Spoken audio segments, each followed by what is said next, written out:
Hello, welcome to Simply Skiing, and today we're going to be learning how to do a front 270 off of a rail. The first step I would recommend would be to do front 270s off of a box. The main thing with this is to get yourself as close to 90 degrees as you can, because that will be easiest to grip off of. You're going to want to rotate your ankle upward and push your heel into the box so that you're gripping the edge of the box. When you do that, you're going to want to be patient, wait for the edge of the box, and then pop with both feet. Your front foot pushes horizontally, your back foot pushes vertically.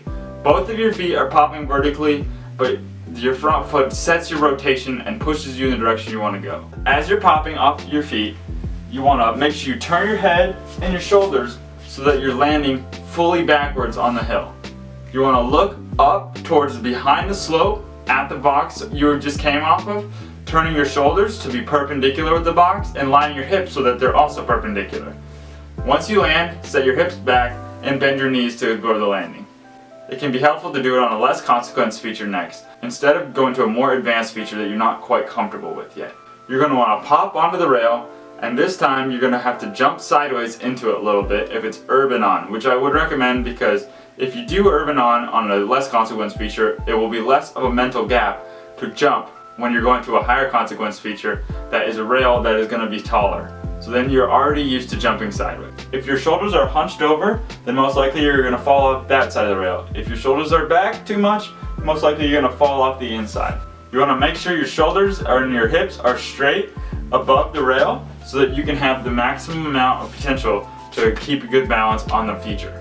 Once you've landed on the feature, you want to begin to grip. You're rotating your front ankle upwards, pushing your heel into the rail so that you can be ready to do the front 270 off. Once you get to the end of the rail, you're going to rotate your front ankle even more, push off your heel, get ready to pop, turn your head and your shoulders up the hill and follow through with your hips so that they're perpendicular to the feature.